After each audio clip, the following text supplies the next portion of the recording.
මේ වීඩියෝ එකෙන් අපි බලන්න යන්නේ කොහොමද මේ Moodle එක ඇතුලේ අපි ක්‍රියේට් කරගත්ත කෝස් එක කොපි කරගන්නේ කියන එක. ඒකට ඔයාලා මතක තියාගන්න ඕන කාරණයක් තමයි ඔයාලගේ Moodle version එක 3.9 වල ඉඳන් උඩට නම් තියෙන්නේ. ඔයාලට directly option එක තියෙනවා කෝස් එක කොපි කරගන්න. ඒකට 3.9 වලට පහළ version එක නම් තියෙන්නේ. ඔයාලට සිද්ධ වෙනවා වෙන ආකාරයකින් මේ කෝස් එක කොපි කර ගැනීම සිද්ධ කරගන්න. ඒකට අපි මේ ආකාර දෙකම බලමු අද මේ වීඩියෝ එකේදී. ඒකට මුලින්ම ඔයාලා යන්න ඕනේ ඔයාලා ක්‍රියේට් කරගෙන තියෙන මොකක් හරි කෝස් එකක් තියෙන තැනට. ඒකට මම යනවා මගේ බැචලර් එකේ semester 1 එකේ කෝසස් තියෙන තැනට. ඒකට ඔයාලගේ Moodle version එක 3.9 වල ඉඳන් උඩට නම් තියෙන්නේ. ඔයාලට පුළුවන් මෙතනදී මෙන්න මේ manage courses කියන option එකට යන්න. manage courses කියන option එකේ ඔයාලගේ course එක තියෙන තැන ඔයාලට පෙන්නනවා මෙන්න මේ copy course කියන shortcut එක. ඒකට මේක පාවිච්චි කරලා ඔයාලට පුළුවන් ඔයාලගේ course එක පහසුවෙන් තවත් කෙනෙකුට copy කරගන්න. එහෙම නැත්නම් ඔයාලට පුළුවන් ඔයාලගේ course එක ඇතුළට යන්න.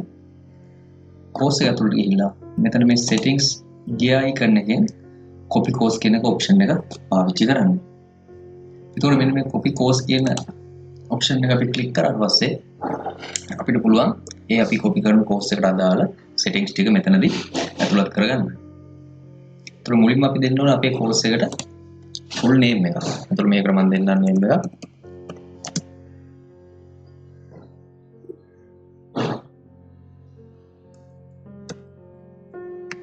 ඊළඟ course එකට short name එක. ඒතර මේක අනිවාර්යයි.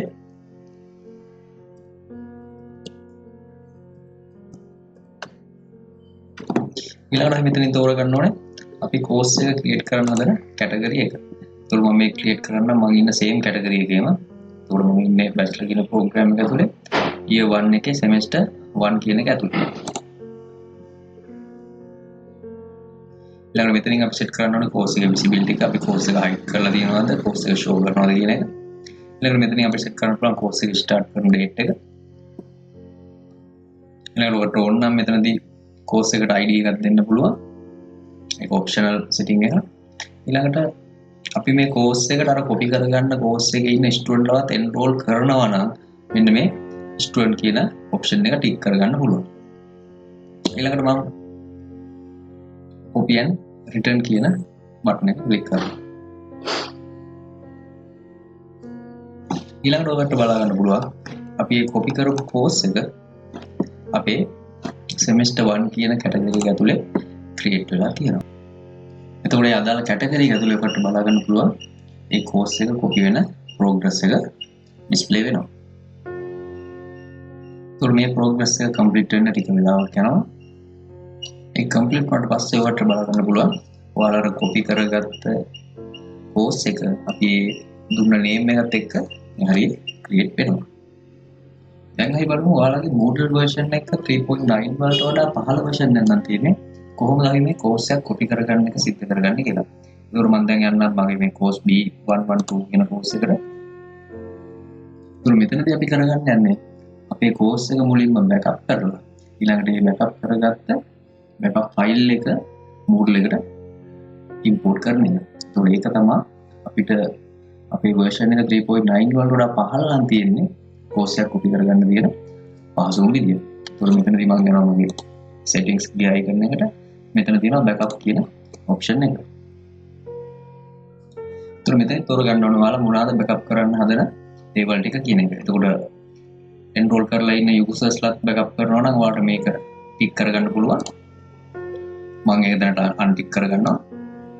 ඊළඟට අපේ මේ course එකේ තියෙන activities and resources ඔයාලට ඕන නම් ඔයාලට පුළුවන් ඒ ටික මෙතන tick කරගන්න. ඊළඟට අපි වෙන් කරලා තියෙන blocks ටික මේ විදිහටම ඕන නම් මේක tick කරගන්න පුළුවන්.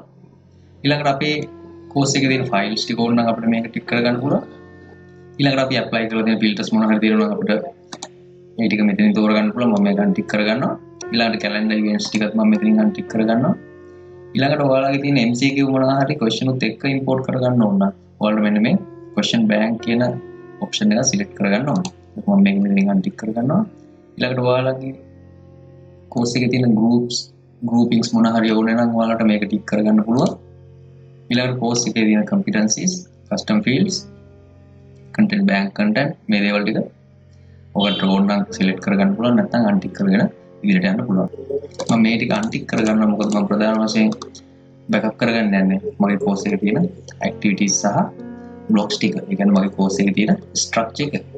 ඊළඟට මෙතෙන් අපිට ඕන නම් කෙලින්ම final step එකට jump කරගන්න පුළුවන්. එහෙම නැත්නම් අපි මොනවාද backup කරන්න යන්නේ කියලා බලා ගන්න ඕන නම් ඔයාලට next click කරලා ඊළඟ එකේදී ඒ ටික බලා ගන්න පුළුවන්.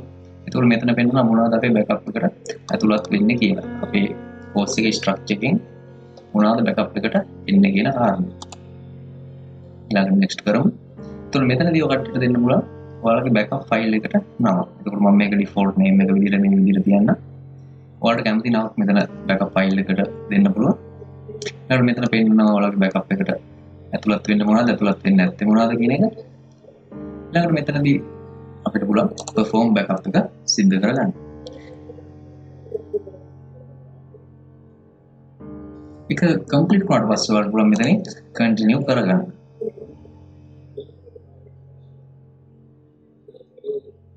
එතකොට ඔයාලට බලා ගන්න පුළුවන් මේ backup වෙච්ච file එක මෙන්න මේ import backup කියන window එකේ.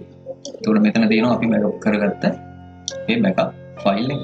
එතකොට ඒක ඔයාලට ඕන නම් download කරලා තියාගන්න පුළුවන්. එහෙම නැත්නම් මේ Moodle server එකේම backup එක තියෙනවා කොහොමද? එතකොට මෙතනින් අපිට පුළුවන් ඕනම වෙලාවක ඕන තැනකට මේ file එක restore කරගන්න. එතකොට අපි බලමු දැන් කොහොමද මේ file එක restore කරගන්නේ කියලා. එතකොට ඔකට්ටිය දැම්ම මේක restore කරගන්නවා නම් backup කරපු ගාම restore කරගන්නවා. ඔකට්ටිය මෙතන ඉඳන් මේ restore option එකට යන්න පුළුවන්. එහෙම නැත්නම් අපේ නැවතත් course එක ඇතුළට ඇවිල්ලා අපිට පුළුවන් මෙතනින් මෙන්න මේ restore කියන option එකෙන් අපේ තියෙන backup file එක restore කරගන්න. එතකොට කලින් අපි හිටපු window එකටම තමයි මේක redirect වෙන්නේ. එතකොට මෙතනින් අපි තෝරගන්න ඕනේ අපේ backup file එක මොකක්ද restore කරගන්න කියලා. මෙතන අපේ Moodle server එකේම save වෙලා තියෙන file එකක් නම් මෙතන restore කරගන්න පුළුවන්. එහෙම නැත්නම් අපි download කරන් තියෙන file එකක් නම් ඔයාලට පුළුවන් මෙතන choose file කියන option එකෙන් තෝරගෙන මෙතනින් restore option එකට යන්න. ඒක මම මෙතනින් කෙලින්ම restore option එකට යන්න. එතකොට මෙතනින් අපිට පෙන්නනවා අපේ backup file එකේ තියෙන details ටික.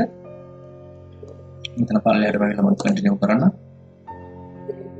ඊට පස්සේ මෙතන අපි තෝරගන්න ඕනේ මොන කැටගරි එක ඇතුළටද අපි මේ course එක restore කරන්න කියලා. ඒතර මම මෙතන තෝරගන්න අපේ master degree program එකේ year 1 කියන කැටගරි එකේ semester 1 කියන කැටගරි එක sub category එක. එහෙම නැත්නම් මෙතනදී අපිට පුළුවන් අපි මේ restore කරන්න හදන course එක මෙන්න මේ B112 කියන course එක ඇතුළට merge කරවන්න. එහෙම නැත්නම් මේ course එකේ තියෙන ඒවා ටික සේරම delete කරලා මේ අලුත් backup එක මේ B11 කියන එක ඇතුළට restore කරවන්න පුළුවන්. එහෙම නැත්නම් අපිට පුළුවන් අපේ තියෙන වෙන existing course එකකට merge කරවන්න. එහෙම නැත්නම් අපේ exist course එක delete කරලා ඒකට merge කරවන්න. එතකොට මම මෙතනදී හදන්නේ අලුත්ම course එකක් copy කරගන්න හදන හින්දා මම එතකොට මේ restore as a new course කියන option එකෙන් අදාළ category එක තෝරගෙන continue කරනවා. එතකොට මෙතන restore කරන්න යන settings ටික පෙන්නනවා. අපි මෙතනදී enrollment methods මුකුත් set කරන්න යන්නේ නැහැ. එතකොට මෙතනදී මොනවාද අපි include කරන්න කියන එක පෙන්නනවා. එතකොට අපේ activities ටික අපේ blocks ටික ඊළඟට මෙතනදී මම next කරගන්නවා. එතකොට මෙතනදී ඔයගොල්ලන්ට දෙන්න පුළුවන් අපේ අලුත් course එකට නම. ඊළඟට මෙතනදී දෙන්න ඕනේ අපේ අලුත් course එකේ short name එක. ඊළඟට course start date එක මෙතන set කරගන්න පුළුවන්. එතකොට පෙන්නනවා මොනවාද අපේ restore කරන්න යන course එකට එන section ටික කියලා එතන පහළ. ඊට පස්සේ මම මේක next කරගන්නවා. එතකොට review එකෙන් පෙන්නනවා අපි මොනවාද තෝරගෙන තියෙන option ටික, ඒ වගේම අපේ settings ටික කොහොමද තියෙන්නේ කියන කාරණා. ඊළඟට මම මෙතනදී perform restore කරාම අපේ course එක අදාළ category එක ඇතුලේ restore වෙනවා. ඊළඟට continue කරලා අපිට පුළුවන් අපේ අදාළ අපේ course එක restore කරපු category එකට ගිහිල්ලා බලන්න අපේ course එක successfully copy වෙලා තියෙන්නේ කියලා. එතකොට අපි copy කරේ year 1 කියන එකේ semester 1 කියන එකට මේ master degree program එක. එතකොට ඔයාලට පේනවා අපි මේ course B112 කියන එක copy වෙලා තියෙනවා මේ master degree program එක ඇතුළට. එතකොට මේ course එක ඇතුළත ගිහින් බලා ගන්න පුළුවන් අපි අර select කරපු structure එකේ විදිහට තියෙනවද කියන කාරණේ ගැන. එතකොට මේ තමයි අපි බැලුවේ Moodle version එක 3.9 වලට වඩා වැඩි නම් කොහොමද course එක copy කරගන්නේ? 3.9 වලට වඩා අඩු නම් කොහොමද course එක පහසුවෙන් copy කරගන්නේ කියන කාරණා කිහිපය.